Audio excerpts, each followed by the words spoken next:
Hello दोस्तों, मेरा नाम है नवीन। एक बार फिर से मैं आपका स्वागत करता हूँ हमारे यूट्यूब चैनल पर, जिसका नाम है अनसर्टेड डाउट्स। आज इलेक्ट्रिसिटी जो 10th क्लास का साइंस सब्जेक्ट का चैप्टर है इलेक्ट्रिसिटी, आज उसका लास्ट लेक्चर है। आज के लेक्चर में हम लोग जानेंगे कि प्रतिरोध का, रजिस्टर्स का अरेंजमेंट किस प्रकार से हम करते हैं, उसके बारे में हम पढ़ेंगे। उसके अलावा वोल्टेज और करंट का अलग अलग पाथ में क्या प्रतिक्रिया होती है, उसके बारे में भी जानेंगे। तो चलिए शुरू करते हैं। सबसे पहले समझते हैं अरेंजमेंट ऑफ रेजिस्टेंस। और रेजिस्टेंस मतलब प्रतिरोध, और जिस डिवाइस का यूज़ किया जाता है एज ए रेजिस्टेंस उसको बोलते हैं हम रजिस्टर, जिसे कहते हैं रजिस्टर कहा जाता है जिसे। चलिए शुरू करते हैं। सबसे पहले अरेंजमेंट समझते हैं हम। रेजिस्टेंस को, प्रतिरोध को किस प्रकार से अरेंज कर सकते हैं उसके बारे में जानते हैं। सबसे पहला अरेंजमेंट जो आता है वह क्या है? श्रेणी क्रम संयोजन। सबसे पहला अरेंजमेंट है श्रेणी क्रम संयोजन। श्रेणी क्रम संयोजन, इसे इंग्लिश में बोला जाता है सीरीज। किस क्रम में रहता है? सीरीज के क्रम में रहता है श्रेणी क्रम संयोजन। तो श्रेणी क्रम संयोजन में अगर हम माने कि हमारे पास 2-3 प्रतिरोध हैं, सबसे पहले देख लेते हैं। हमारे पास लगभग 3 प्रतिरोध हैं। एक प्रतिरोध ये हो गया, दूसरा ये, और तीसरा ये। प्रतिरोध के बारे में पहले कुछ जान लेते हैं। प्रतिरोध में 2 इंड पॉइंट होते हैं। इंड पॉइंट का मतलब अंत सिरा, या फिर जिसको हम क्या बोलते हैं, 2 सिरे होते हैं। ये पहला सिरा अंत सिरा, और ये दूसरा। इसको जो फर्स्ट में है इसको बोलते हैं हेड। क्या बोलते हैं? हेड बोला जाता है। और इसको बोला जाता है टेल। बात समझ में आ रही? इसको हेड बोला जाता है और इसको टेल बोला जाता है। श्रेणी क्रम संयोजन में हम ये जानते हैं कि हेड टू हेड अटैच किया जाता है। हेड टू हेड का मतलब, या फिर कह सकते हो इंड टू इंड अटैचमेंट किया जाता है। इंड टू इंड का मतलब, अब आप यहाँ देख सकते हैं एक रजिस्टर्स में 2 इंड होते हैं। अब हमको क्या करना है, ये वाला प्रतिरोध उठा के इसके आगे लगा देना है, कुछ इस तरीके से। दूसरा वाला प्रतिरोध उठा के कहाँ अरेंज करना है, इसको इस जगह पे, और तीसरा वाला भी इसी के आगे। बात समझ में आ रही? इसको थोड़ा और अच्छे से बना लेते हैं।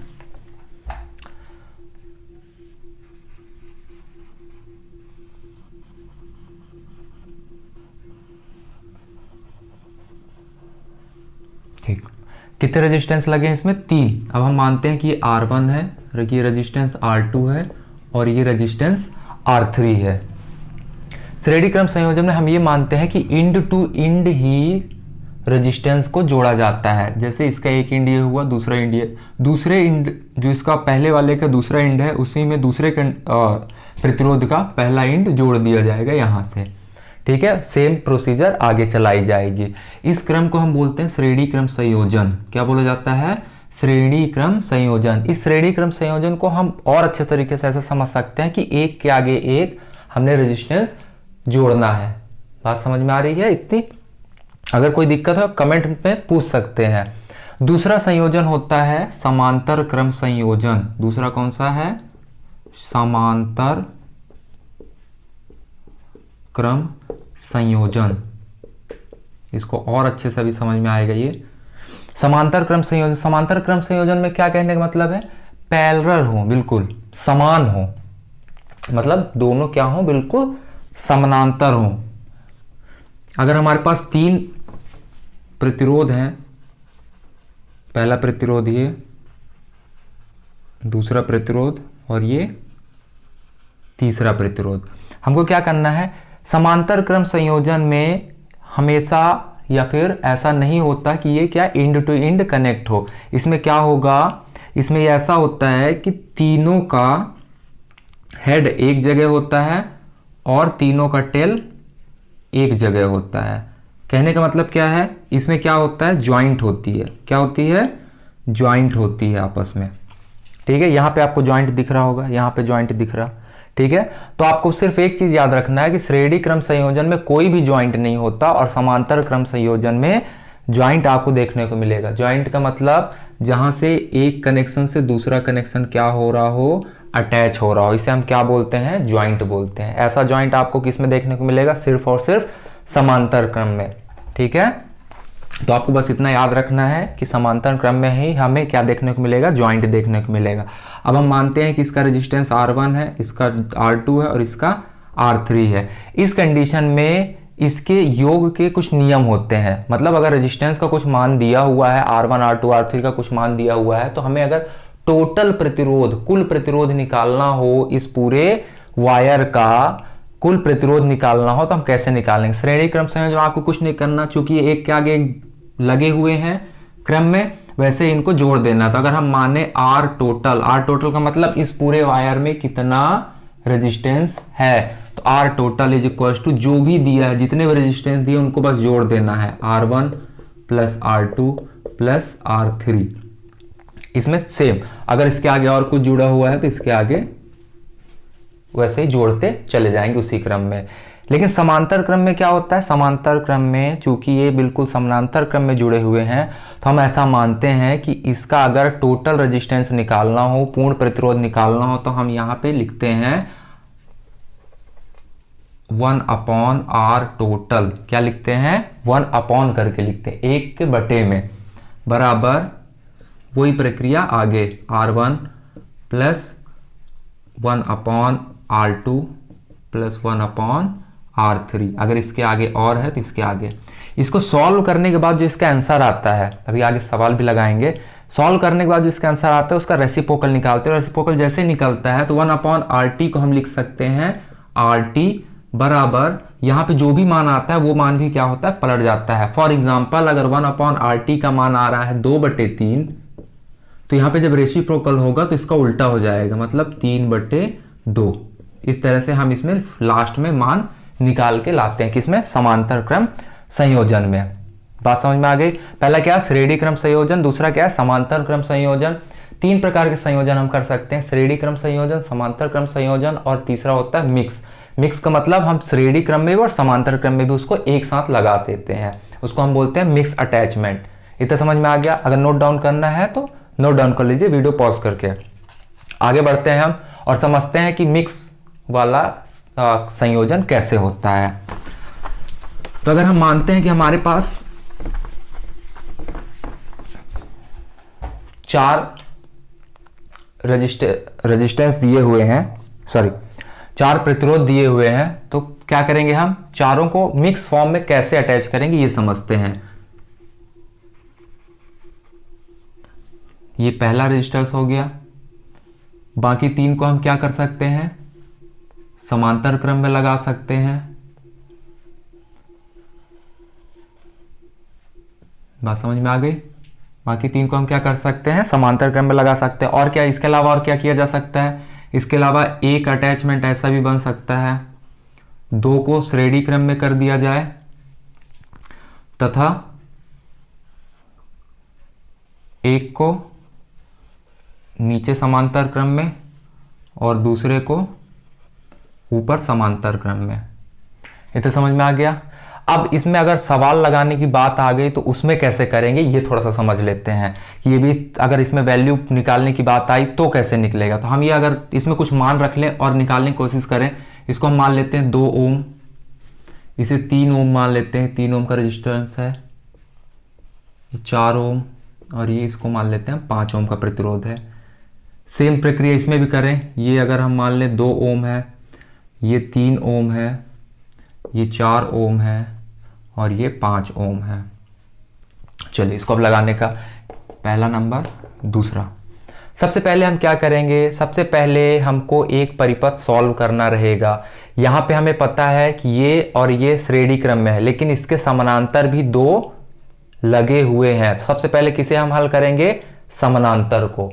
तब इसके बाद इस पूरे की वैल्यू, जब इस तीनों की वैल्यू आ जाएगी, वो सिर्फ किस पे डिपेंड करेगी, इस सिंगल वाले लाइन पे। सबसे पहले इन तीनों का मान निकालेंगे। तीनों का मान कितना आएगा, 3 है, 4 है और 5 है। किस क्रम में है, समानांतर क्रम में। समानांतर क्रम में हमको क्या पता है, क्या होता है, 1/R। तो 1/RT, R total is equals to कितना निकल के आएगा, 1/3 प्लस 1/4 प्लस 1/5। यहाँ से हम क्या करेंगे, एलसीएम निकालेंगे, जो कि बहुत आसान है एलसीएम निकालना। कितना आएगा, 3, 4 और 5 का एलसीएम। क्योंकि देखो ये ऐसी संख्याएं हैं कि एक दूसरे से विभाजित नहीं होंगी, एक दूसरे से विभाजित नहीं होंगी। अगर बहुत ज़्यादा कन्फ्यूजन है तो इसका 2 मिनट में हम क्या निकाल लेंगे, एलसीएम निकाल लेते हैं। कितना आएगा, 2 से कटेगा, 3 यहाँ, 2 और यहाँ 5। अब तीनों क्या आ गए, बिल्कुल अभाज्य संख्या, प्राइम नंबर है। तो क्या निकल के आएगा, 5 दूनी 10, 10 त्याई 30 और 30 दूनी 60। तो एलसीएम कितना निकल के आया, 60। कितना निकल के आया, 60। अब यहाँ से 3 में कितना गुणा करें कि 60 आ जाए, 20 का, 20 त्याई 60, प्लस 4 में कितना गुणा करें कि 60 आ जाए, तो 4 1 कम 4, सीधी सी बात है, भाग दे दो तुरंत। तो कितना आएगा, 4 1 कम 4 आया, बचा कितना, 2, 20 हुआ, 4 5 6 20, तो 15 चौके 60। 5 में कितना करें कि 60 आ जाए, कितना निकाल लो, बहुत ज़्यादा दिक्कत जा रही, निकाल लो। 5 1 कम 5, 10 बचा, 5 दूनी 10, 12 पंचे 60, कितना आया, 12। इसे ऐड कर लो, कितना आएगा, ये आएगा 5 2 7 और 1 2 2 4, 47/60। ये किसका मान आया, 1/RT। तो RT का मान कितना आएगा, रेसिप्रोकल कर देंगे, 60/47। कितना आएगा, 60/47। ये 60/47 इस पूरे का मान है, ठीक है, इस पूरे का। अब यहाँ पे देखो 2 एम्पियर है और यहाँ कितना है, इस पूरे का कितना है, 60/47 है। तो क्या करेंगे, इसको मानेंगे R1, इस पूरे को मानेंगे R2। तो श्रेणी क्रम में कैसे जुड़ता है, R total is equal to R1 plus R2। R1 है तुम्हारा 2 ओम और R2 है 60/47। एलसीएम निकालेंगे, एलसीएम कितना आएगा, 47 ही एलसीएम निकल के आएगा, ठीक है। इधर चूंकि कुछ नहीं है इसके अपॉन में, तो गुणा हो जाएगा 2 से, 47 × 2 कितना हो जाएगा, 7 दूनी 14 की 4 हासिल 1 और 4 दूनी 8 1 9, 94 प्लस 60 कितना निकल के आएगा, ये आया 4 और 9 6 15, कितना निकल के आया, 154/47 ओम। इसको दशमलव में भी निकाल सकते हैं, ठीक है, 154/47 ओम निकल के आए। ये इस पूरे का रेजिस्टेंस, ठीक है, इतना क्लियर है। चलिए इस वाले क्वेश्चन को होमवर्क में लिख लीजिए, होमवर्क में लगा के कमेंट करिएगा जो भी आंसर आया इसका। अब बढ़ते हैं हम आगे। इस वाले क्वेश्चन को मैं एक बार और रिपीट कर देता हूं। 2 सीरीज क्रम में है और 2 समांतर क्रम में है। सीरीज में 2 ओम 4 ओम और समांतर क्रम में 3 और 5 ओम। इस पूरे वायर में कितना प्रतिरोध है ये आपको पता करना है, ठीक है। आगे बढ़े अब, चलिए अब पढ़ते हैं करंट के बारे में, कि अगर करंट पास हो रहा है तो इस टाइप के सर्किट से किस प्रकार से जाएगा, उसमें वोल्टेज का क्या रोल होगा, ठीक है। फॉर एग्जांपल बनाते हैं हम, 3 रेजिस्टेंस हैं, हम मानते हैं किस किस क्रम में है, समांतर क्रम में और श्रेणी क्रम में, ठीक। ये पहला हम समांतर क्रम मान लिए और दूसरा हम मानते हैं श्रेणी क्रम में है,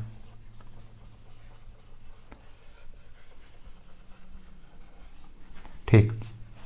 बात कर रहे हैं अभी हम करंट की, किसकी बात कर रहे हैं, करंट, जिसे हम आई से डिनोट करते हैं, ठीक है। यहां से अगर करंट फ्लो हुआ, यहां से हमने अगर करंट फ्लो किया, तो इस वाले आगे वाले पाथ में तो 3 रास्ते हैं, तो करंट किस में से जाएगा, किस में से नहीं जाएगा, होती है ना बात। अगर बहुत सारे लोग दौड़ रहे हैं एक जगह एक रास्ते में, आगे से उनको 3 रास्ता दिख गया, तो क्या करेंगे, सब बंट जाएंगे। करंट के साथ भी ऐसा ही होता है, ये क्या होता है, समान रूप से बंट जाता है, तीनों हिस्सों, जितने भी हिस्से होंगे समान रूप से बटेगा, ठीक है। तो 3 हिस्से हैं तो कितने कितने भाग में बटेगा, I/3 और I/3 की, मतलब बराबर हिस्से में क्या होगा, बट जाएगा, और आगे आने के बाद वे फिर से आगे की ओर सप्लाई हो जाएगा। बात समझ में आ गई, इतनी क्लियर है, कोई दिक्कत नहीं। लेकिन इस कंडीशन में क्या होगा, इस कंडीशन में चूंकि एक ही रास्ता है, ऊबड़ खाबड़ हो या फिर गड्ढे हो या फिर क्लीन हो, इससे कोई मतलब नहीं। अगर एक ही रास्ता है तो करंट क्या होगा, अगर यहां से I बह रहा है तो आगे भी आई ही जाएगा और इसके आगे भी आई ही जाएगा, मतलब करंट में कोई भी परिवर्तन इसमें नहीं होता। लेकिन इस कंडीशन में समानांतर में क्या होता है, करंट इक्वली बट जाता है, इक्वली डिस्ट्रीब्यूट हो जाता है। इतना समझ में आ गया आप लोग को? ठीक है। अब यहां पे बात आई अगर वोल्टेज की, किसकी? वोल्टेज की। वोल्टेज मतलब विभवांतर। विभवांतर के साथ ये केस थोड़ा सा उल्टा पड़ जाता है। विभवांतर क्या होता है, यहां देखो करंट बट गया, लेकिन जब यहां विभवांतर वोल्टेज पास होगा, क्या पास होगा? वोल्टेज। करंट वाला नोट कर लो, नोट करना है तो, ठीक है। चलो अब इसमें थोड़ा सा विभवांतर समझ लेते हैं। विभवांतर के साथ ये वाला खेल थोड़ा सा अपोजिट हो जाता है। जहां करंट बढ़ जाता है वहां विभवांतर नहीं बढ़ता, और जहां करंट सेम रहता है वहां विभवांतर बढ़ जाता है। जस्ट उल्टा केस होता है और कुछ नहीं। यहां पे हमने देखा करंट क्या था, इक्वली डिस्ट्रीब्यूट हो रहा था, लेकिन यहां से अगर वोल्टेज पास हो रहा है तो वोल्टेज में कोई भी फ्लक्चुएशन या फिर कोई भी डिस्टरबेंस नहीं होगा। इसमें भी V वोल्ट जाएगा, इसमें भी V वोल्ट, और इसमें भी V वोल्ट ही सप्लाई होगा, मतलब इक्वल जितना आया उतनी सप्लाई होगा। लेकिन श्रेणी क्रम में क्या होता है, अगर यहां से वोल्टेज V पास हो रहा तो क्या होगा, डिस्ट्रीब्यूट हो जाएगा। यहां पहुंचने के बाद V1, यहां पहुंचने के बाद V2, यहां पहुंचने के बाद V3 हो जाता है। आई बात समझ में? करंट इसमें क्या होता है, समांतर क्रम में करंट डिस्ट्रीब्यूट हो जाते हैं और श्रेणी क्रम में वोल्टेज डिस्ट्रीब्यूट हो जाते हैं। क्लियर? इसीलिए कभी भी आप देखेंगे कि घर में जो भी कनेक्शन होता है इलेक्ट्रिसिटी का, वो हमेशा कौन से क्रम में होता है, समांतर क्रम में। क्यों? क्योंकि वोल्टेज इक्वली बना रहे, बराबर बना रहे। अगर एक सीरीज क्रम में जोड़ देंगे सबको तो क्या होगा, वोल्टेज सबका कम हो जाएगा। फिर घर में लाइट अगर कम जल रही होती, बल्ब अगर थोड़ा हल्का कम जल रहा होता, क्या बोलते हैं, वोल्टेज कम है। ठीक है, किस वजह से? इसी वजह से बोला जाता है। वोल्टेज कम हो जाता है तो लाइट की रोशनी कम हो जाएगी। अब स्वाभाविक सी बात है, वोल्टेज कम मतलब विभवांतर कम, विभवांतर कम मतलब लाइट कम। बात समझ में आ गई? इतना क्लियर है? अब डिराइव कर लेते हैं फॉर्मूला जो हमने पढ़ा अभी, RT = R1 R2 R3 वाला, उसके लिए डिराइव करते हैं। चलिए सबसे पहले हम डिराइव करेंगे श्रेणी क्रम के लिए। किसके लिए? श्रेणी क्रम के लिए। श्रेणी क्रम क्या डिराइव करना है, R total = R1 + R2 + R3, ये डिराइव करना है हमें। अगर 3 रेजिस्टेंस लगे हुए हैं तो हम क्या जानते हैं, यहाँ पे एक छोटा सा इमेज बना लेते हैं श्रेणी क्रम का। कितने रेजिस्टेंस जुड़े हुए हैं? 3 रेजिस्टेंस जुड़े हुए हैं। ये क्या है, R1, ये क्या है, R2, और ये है R3। हम क्या जानते हैं कि वोल्टेज जब इसमें से पास होगा तो यहाँ V है, तो यहाँ कितना हो जाएगा, V1, यहाँ V2, यहाँ V3। लेकिन जो करंट सप्लाई हो रहा है I, तो I सब में क्या रहेगा, समान रहता है। तो जहां फ्लक्चुएट करता है, जो भी चीज बदल जाती है, जैसे यहाँ V था, V1 V2 V3 में टूट गया, तो जो बदल रहा है हम क्या करेंगे, उसी से न्यूमेरिकल मतलब इसका जो फॉर्मूला दिया हुआ है इसको क्या करेंगे, डिराइव करेंगे। तो हमें क्या पता है कि टोटल V, ठीक है, = क्या है, कंप्लीट V1 V2 + V3 है। अब यहां ओम के नियम के अनुसार क्या होता है, ओम का नियम, ओम्स लॉ। क्या है ओम्स लॉ? V = IR। अब हमको पता है V = IR, तो V की जगह हम IR का मान रखेंगे। यहाँ V की जगह हम IR रख दिए, ठीक है, = V1। V1 क्या है, V1 की जगह में क्या रखना है, IR। चूंकि हमको पता है V1 की जगह में R है, R1, लेकिन करंट I ही है, क्योंकि यहाँ पे I सप्लाई होती है कंप्लीट, I1 I2 I3 नहीं होता, सिर्फ I होता है। तो यहाँ हम लिख सकते हैं IR1, सेम आगे IR2, फिर ऐसे ही आगे IR3। क्लियर? इतना कोई दिक्कत नहीं। इसके बाद हम क्या करेंगे, I कॉमन लेते हैं, यहाँ से सबसे कॉमन लिए I, कोष्टक में क्या बचा, R1 + R2 + R3। I से I कैंसिल हो गया, आया क्या, R = R1 + R2 + R3।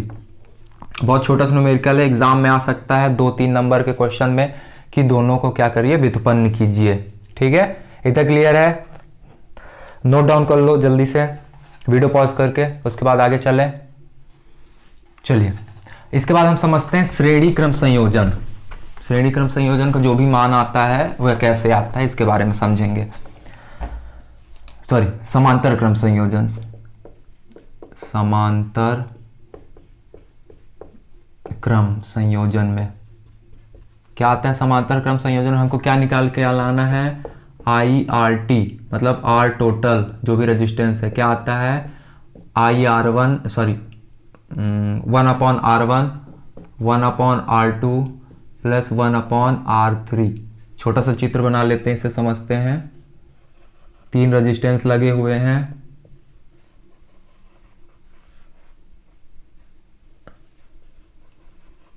बस आपको ये याद रखना है कि हेड टू हेड और टेल टू टेल कनेक्ट ना हो। बाकी सारे जितने भी रेजिस्टेंस हैं उनका हेड एक जगह रहेगा और टेल एक जगह। यहाँ पे देखो हेड एक जगह ज्वाइंट है, टेल का एक दूसरे जगह ज्वाइंट है। अब यहाँ पे हम मानते हैं कि 3 प्रतिरोध है R1 R2 R3। यहाँ से जब I करंट सप्लाई करते हैं तो किस में डिस्ट्रीब्यूट होता है? I1 में, I2 में, I3 में। अभी देखा ना, इक्वली डिस्ट्रीब्यूट होता है। ठीक है, कैसा? इक्वली। लेकिन वोल्टेज क्या रहेगा? सभी में वोल्टेज रहेगा समान। मतलब अगर V वोल्ट जा रहा है तो हर इसमें भी V जाएगा, इसमें भी जाएगा और इसमें भी वोल्ट ही जाएगा। ठीक है, मतलब वोल्टेज में कोई भी परिवर्तन नहीं होता। तो हमने क्या बोला? डिराइव कहाँ से करना है? जिसमें परिवर्तन किस में हो रहा? I में। तो I total is equal to क्या होगा? I1 plus I2 plus I3। यहाँ पे फिर ओम्स लॉ लगाएंगे। क्या होता है ओम्स लॉ? ओम्स लॉ होता है V is equal to IR। तो I is equal to V/R होगा। ठीक है, अब ये किस में परिवर्तन हो वो देखेंगे। तो I की जगह हम रखेंगे V/R बराबर। वोल्टेज में परिवर्तन है तीनों में? नहीं है, मतलब वोल्टेज V ही रहेगा। रेजिस्टेंस 3 प्रकार के हैं, R1 V/R2 plus V/R3। V सब में से कॉमन ले लेंगे, V/R इज इक्वल टू सब में से कॉमन लिया V, अंदर क्या बचा? 1/R1 plus 1/R2 plus 1/R3। V से V कैंसिल हो जाएगा तो इधर क्या बचेगा? 1/R जिसको हम R टोटल कहते हैं upon 1/R1 plus 1/R2 plus 1/R3। इतना क्लियर हो गया? ये किसके लिए है? समांतर क्रम के लिए। नोट डाउन करना है, नोट डाउन कर लीजिए वीडियो पॉज करके। अब आगे चलते हैं।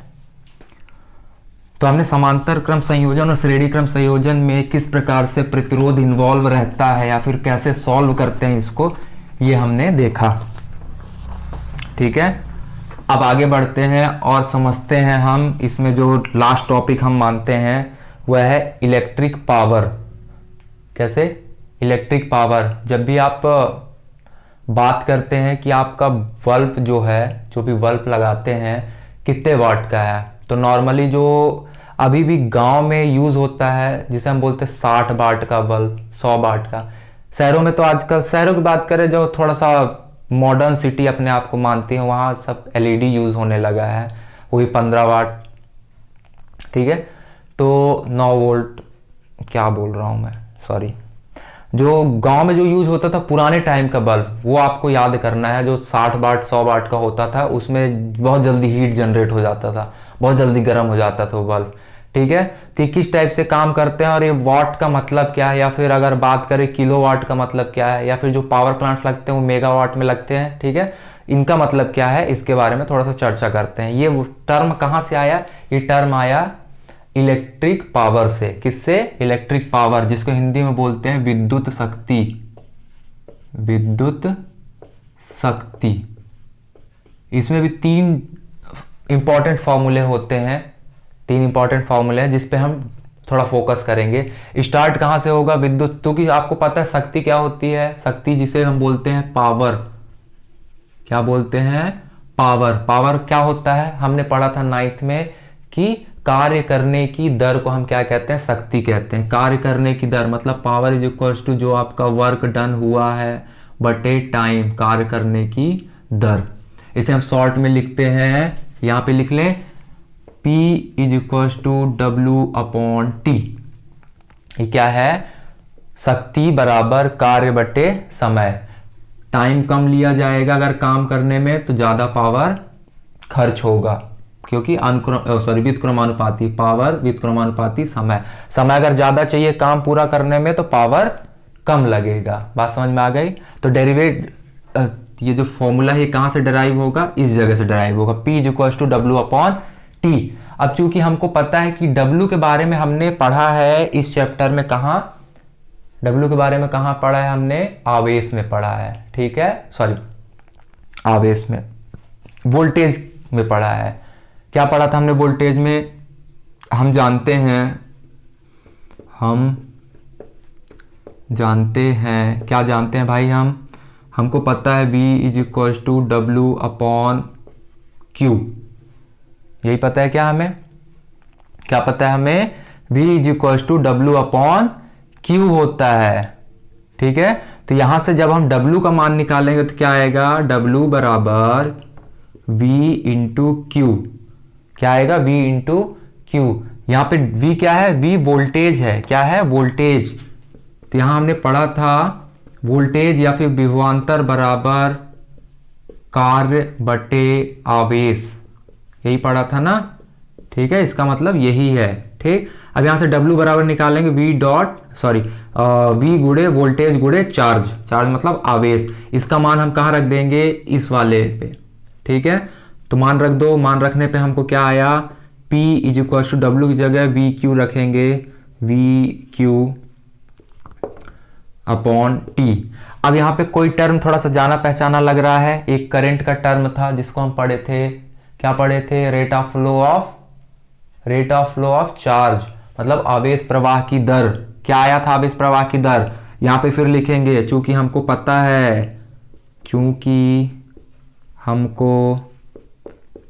है, बिल्कुल पता होना ही चाहिए, क्या पता है, I = Q/T।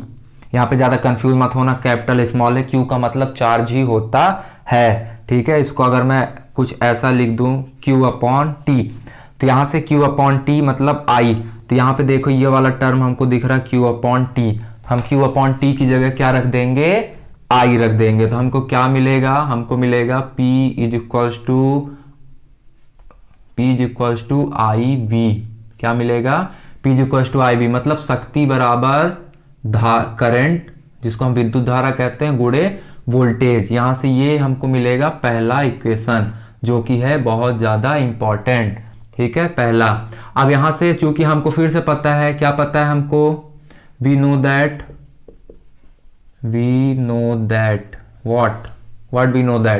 ओम्स लॉ क्या कहा था, V = IR। अब यहाँ पे हमको दिख रहा कुछ V जैसा, तो V का मान हम सबसे पहले इसमें से पुट कर देंगे, तो क्या आएगा, P = ये I पहले वाला, दूसरा वाला रखेंगे IR, तो ये निकल के आएगा क्या, I²R। तो इसको क्या लिख सकते हैं, P = I²R। ये कैसा टर्म है, ये टर्म ऐसा है जिसमें करंट दिया हुआ हो और रेजिस्टेंस दिया हुआ हो, तो हम पावर निकाल सकते हैं। कैसा पावर, विद्युत शक्ति वाला, ठीक है। ये इंपॉर्टेंट इक्वेशन नंबर 2। दूसरा कंडीशन सेम, इसी पे क्या करेंगे, इसमें अब I का मान रखेंगे, तो यहाँ से I का मान क्या निकल के आएगा, I = V/R निकल के आएगा। ये वाला मान फिर से रख देंगे, ये वाला दोबारा रखेंगे फिर से, तो अगला क्या निकल के आएगा, P = किसका मान रख रहे हैं हम, I का मान रख रहे हैं। I का मान क्या है, I का मान है V/R और इंटू लगा है V, तो क्या निकल के आएगा, P = V²/R। अब बोलोगे सर वही चीज़ बार बार निकालने की क्या ज़रूरत है, वहीं से घुमा फिरा के। तो बात इतनी है कि इसमें देखो 3 टर्म दिए हैं, विद्युत शक्ति के 3 टर्म, P। क्या दिया है इसमें, IV मतलब जब आपको करंट दिया हुआ हो, वोल्टेज दिया हुआ हो, ठीक है। दूसरा जब आपको करंट दिया हुआ हो और रेजिस्टेंस दिया हुआ हो, ठीक। तीसरा जब आपको वोल्टेज दे और रेजिस्टेंस दे, तब तीनों के लिए अलग अलग फॉर्मूला है। ये तीनों फॉर्मूला बहुत इंपॉर्टेंट है, इसको नोट डाउन कर लो जल्दी से।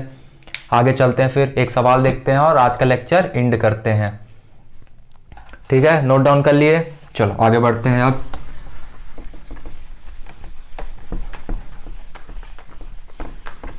चलिए, तो सवाल ये है कि आपके घर में 2 बल्ब हैं, एक है 100 वाट का और दूसरा है 60 वाट का। इसमें आपको पता ये करना है कि सबसे ज़्यादा रेजिस्टेंस किस वाले बल्ब में आ रहा है, मतलब सबसे ज्यादा रेजिस्टेंस इन दोनों में से कौन यूज कर रहा। ठीक है, बात समझ में आ रही। सबसे ज्यादा रेजिस्टेंस, अगर आपको 100 वाट और 60 वाट का 2 बल्ब जलाना है तो आपको सबसे ज्यादा रेजिस्टेंस किस में लगेगा। ठीक है, क्वेश्चन ये है। तो इसके लिए हमको क्या याद करना पड़ेगा कि ऐसा कौन सा फॉर्मूला हमने अभी पढ़ा है। अभी हमने 3 फॉर्मूले पढ़े। ठीक है, पहला क्या पढ़ा, P बराबर क्या था, P बराबर जो भी फॉर्मूला हमने देखा IB। ठीक है, दूसरा क्या था, P बराबर I स्क्वायर R, और तीसरा क्या था, P बराबर V स्क्वायर अपॉन R। अब चूंकि तुमको क्या क्या पता है, हमको पता है, क्या पता होना चाहिए, हमको पता है पावर पता है, ये शक्ति है ना, विद्युत शक्ति है। तो हमको क्या पता है, P हमको नोन है, P दिया हुआ है, और हमको पता क्या करना है, रेजिस्टेंस पता करना है, मतलब R होना चाहिए, और एक कोई ना कोई चीज पता होनी चाहिए। अगर ये देखो इसमें 3 टर्म है, ठीक है, 2 एक हमको पता है, एक और पता चल जाए तो हम तीसरा आराम से निकाल सकते हैं। तो और हमको एक चीज जो भली भांति पता होती है वो क्या, कि घरों में कितनी सप्लाई होती है, 220 वोल्ट सप्लाई होती है। ठीक है, बात घर की हो रही ना, ऐसा तो नहीं बोल रहा कहीं दूसरी जगह में। और इंडिया में ऐसा है कि घरों की सप्लाई कितनी होती है, 220 वोल्ट। तो हमको V भी नोन हो गया, कितना, 220 वोल्ट। और हमको पता क्या करना है, 100 और 60 वाट के बल्ब में सबसे ज्यादा रेजिस्टेंस किसमें लग रहा है, या फिर कौन यूज कर रहा। ठीक है, क्योंकि रेजिस्टेंस बहुत इंपॉर्टेंट है। सप्लाई 220 वोल्ट ही हो रहा, एक चीज हमेशा याद रखना, सप्लाई 220 वोल्ट ही हो रहा, लेकिन ये 100 वाट का बल्ब है और ये 60 वाट का बल्ब है, मतलब इसमें ज्यादा रेजिस्टेंस लगाया गया है ताकि ये 100 वाट के बराबर ना जल सके। इस चीज को थोड़ा सा आगे समझेंगे। ठीक है, तो कौन सा फॉर्मूला है जिसमें P, R और V हो, तीसरा नंबर है। तीसरे नंबर को बहुत नॉर्मल तरीके से देखो, P is equal to V square upon R, मान रखने की जरूरत बिल्कुल भी नहीं। हम क्या देखते हैं, P अनुक्रमानुपाती 1 अपॉन R, सीधे सीधे एंटी प्रोपोर्शनल है, मतलब रेजिस्टेंस कम होगा तो पावर बढ़ेगा। अब क्या है, अगर 100 वाट और 60 वाट है, मतलब पावर कम है तो रेजिस्टेंस ज्यादा होगा, मतलब R का मान ज्यादा होगा तो P का मान कम होगा। मतलब 100 वाट का बल्ब है तो रेजिस्टेंस ये ज्यादा, रेजिस्टेंस कम, 100 वाट में ज्यादा, 100 वाट में कम रेजिस्टेंस लगेगा, इसमें कम लगेगा और इसमें ज्यादा लगेगा, मतलब इसका R छोटा होगा इसके R से, इसका रेजिस्टेंस इसके R से। ठीक है, इतना क्लियर, कोई दिक्कत इसमें नहीं। ठीक है, चलो आगे बढ़ते हैं। एक क्वेश्चन है जो बोर्ड में आता है, कई बार आ चुका है, कि अमीटर का प्रतिरोध, किसका, अमीटर का प्रतिरोध मतलब रेजिस्टेंस लगभग 0 रखा जाता है। या फिर जब बात होती है आदर्श अमीटर की, किसकी बात होती है, आदर्श अमीटर या फिर आदर्श वोल्ट मीटर, आदर्श वोल्ट मीटर। तो आदर्श वोल्ट मीटर का रेजिस्टेंस, आदर्श वोल्ट मीटर का रेजिस्टेंस लगभग रखा जाता है इनफाइनाइट के, ऐसा हम मानते हैं। ऐसा पॉसिबल नहीं है, आदर्श जैसी कोई भी चीज नहीं है, लेकिन हम क्या मानते हैं कि अमीटर का रेजिस्टेंस 0 के आसपास होना चाहिए, बिल्कुल 0 तो नहीं कर सकते लेकिन 0 के आसपास, और वोल्ट मीटर का रेजिस्टेंस इनफाइनाइट होना चाहिए। इसको एक बार समझ लेते हैं क्यों ऐसा होता है। ठीक है, एक सर्किट बना लेते हैं हम, बैटरी हमने कनेक्ट कर दिया, अमीटर कैसे जोड़ना है, कैसे जोड़ना बेटा मीटर, बिल्कुल सही, प्लस टू प्लस, अमीटर कैसे जोड़ना है, प्लस टू प्लस जोड़ना है। ठीक है, नॉर्मल सर्किट में हम समझते हैं इस चीज को। अब देखो अमीटर का काम क्या होता है, अमीटर का काम होता है धारा को मापना। ठीक है, यहां पे अगर इसका रेजिस्टेंस बढ़ा देंगे, इसका रेजिस्टेंस बढ़ा देंगे, तो जब रेजिस्टेंस बढ़ा देंगे तो क्या होगा, करंट कम फ्लो होगा ना, मतलब कंजम्पशन होने लगेगा करंट का, ये समझ रहे हैं ना। तो इसका रेजिस्टेंस हम कितना रखते हैं, इसका प्रतिरोध 0 रखते हैं ताकि हमको एग्जैक्ट रीडिंग मिल जाए और हमारा करंट का वेस्टेज ना हो। बात समझ में आ रही, करंट का वेस्टेज ना हो, इसलिए हम रेजिस्टेंस कम से कम रखते हैं, मतलब नियर बाई 0 के आसपास। इसको इक्वल भी नहीं बोल सकते हम, क्या बोलेंगे, बराबर, उसके आसपास। ठीक है, लेकिन वोल्ट मीटर में क्या होता है, वोल्ट मीटर का सिचुएशन क्या होता है, ये अगर रेजिस्टेंस लगा तो हम यहां पे लगाएंगे उसके समानांतर, तो वोल्ट मीटर का क्यों रखते हैं इनफाइनाइट? इनफाइनाइट रखने का मतलब बहुत ज़्यादा, बहुत से बहुत ज़्यादा। इनफाइनाइट क्यों रखते हैं? इनफाइनाइट रखने की वजह ये होती है कि यहाँ से करंट तो जा रहा, अब करंट समानांतर में क्या होता है, बट जाता है, मतलब यहाँ भी कुछ करंट जाएगा और यहाँ भी कुछ करंट जाएगा। लेकिन प्रतिरोध बहुत ज़्यादा होने की वजह से करंट ये वाला पाथ अपना नहीं लेगा। अब सीधी सी बात है, जिस रास्ते में तुमको पता है इस रास्ते में बहुत गड्ढे हैं, तो क्या तुम उस रास्ते से गाड़ी ले जाओगे जबकि तुम्हारे पास कोई अल्टरनेटिव रास्ता भी है? बात समझ में आ रही? तो यहाँ इसको पता है कि बहुत ज़्यादा प्रतिरोध है, तो यहाँ पे बहुत कम करंट जाएगा, ना के बराबर। इसलिए इसका रेजिस्टेंस क्या रखते हैं हम? हाई रखते हैं, ताकि यहाँ से कोई भी करंट पास ना हो। और जब करंट पास नहीं होगा तो हमारे करंट का कोई भी मिसकंजम्पशन नहीं होगा। आगे इतनी बात समझ में क्लियर है? ये कोई डाउट नहीं? ठीक है, तो आई होप, मैं आशा करता हूँ कि ये वाला लेक्चर आपको पसंद आया होगा। अगर वीडियो अच्छी लगी तो लाइक करें, सब्सक्राइब करें। अगर अभी तक सब्सक्राइब नहीं किया है तो वीडियो शेयर करें जिनको इनकी ज़रूरत है। आपके कोई दोस्त यार अगर कोई डाउट है इसमें तो आप मुझे कमेंट कर सकते हैं। मैं अपनी तरफ से पूरी कोशिश करूँगा आपके डाउट मिटाने के लिए। धन्यवाद।